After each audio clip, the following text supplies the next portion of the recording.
Hey guys, so welcome to another rendition of I Watched It So You Don't Have To. Tonight's subject, Snow White live action. Now, as a semi-professional reviewer, I of course have to know my source material. Now, I've been a lifelong Disney fan, but it's been years since I watched the original Snow White from 1937. So I just finished watching it after coming home from the cinema, watching this one. And before I start, I got a preference, heavy spoiler alert. So if you've boycotted the movie, scroll on. If you want to watch it and don't want any spoilers, scroll on. This is for you who might have an interest in the movie but actually wants to know how accurate it is compared to all the rumors that has been going around.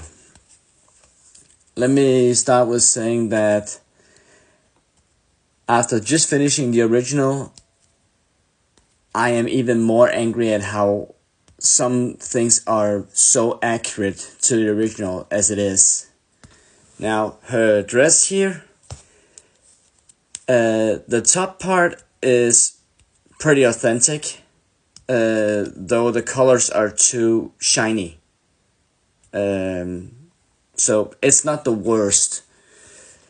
Queen's costume is actually more authentic than I remembered, except for her rings. Well done. Her rings, they are not there, but her cape, the color, how her head is pretty much covered except for her face and the crown. Yeah, that's pretty accurate. The hut that the dwarves live in is also quite accurate. Now I gotta say, I love the set designs in the movie, except for the castle. This is supposed to be Germany in the 1600s. That castle looks straight out of fantasy Disneyland. You wouldn't find that. Now the forest that they portrayed is actually looking very well like a 1600s German forest. So again, so many details they actually got right. It pains me the ones that they changed because they changed it for no good reason. Like for example, the reason why she's called Snow White in the original, it's because her hair is as black as I can't remember the wood species, but it's a type of wood. Red lips, and then skin white as snow. In the remake, it's because she's born in a horse carriage in the middle of a snowstorm. So she survived the snowstorm, which gives her the name Snow White. So the story is not accurate at all to the original. They changed the beginning and the ending. And considering this is like the third live action version, the fact that they still can't get it right frightens me. There is a song in the movie that is accurately timed, but wrong with who it's with. The song is Whistle While You Work. In the original, it's because she is cleaning the dwarves' hut along with the animals for help. In this movie, the dwarves are portrayed not the greatest introduction, and it's them helping her clean the hut as a means of both cleaning the hut but also reconnecting the dwarves with each other. They're really introduced as very much bullying each other, and the mine that they are introduced in is ridiculously big for what they actually have in the original. And for some reason, the dwarves in this one are magical, which we're never told why they are. In the original, they work like normal miners, and we're never told how old they are. In this one, they are magical, something spelled within their hand that can light up crystals in the cave. some way, and we're told that they are at least 274 years old, because that's how long they've been doing that, which is just weird. We get introduced to new characters because Prince Charming is nowhere near to be found, even though he only has about 5 minutes screen time in the original. About 2 minutes in the beginning, and then 3 minutes, give or take, in the ending.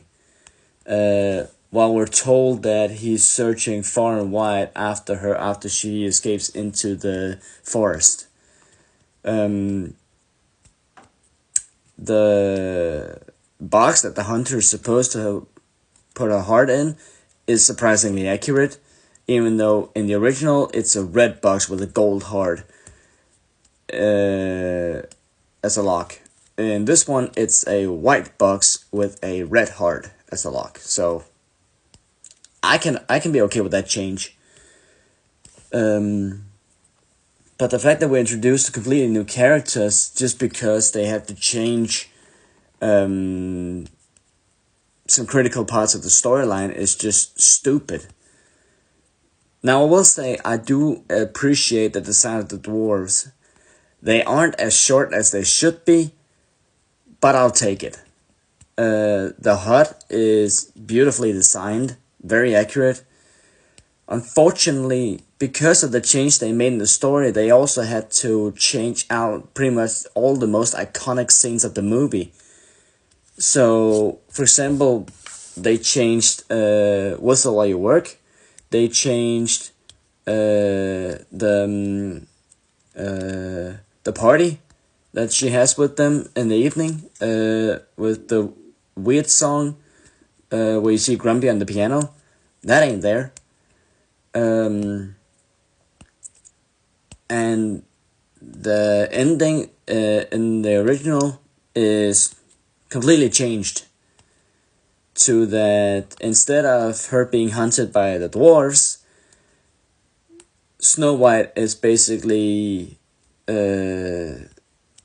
challenging her knowledge and superiority in that way, and then beats her through the queen's own stupidity. It's just, no.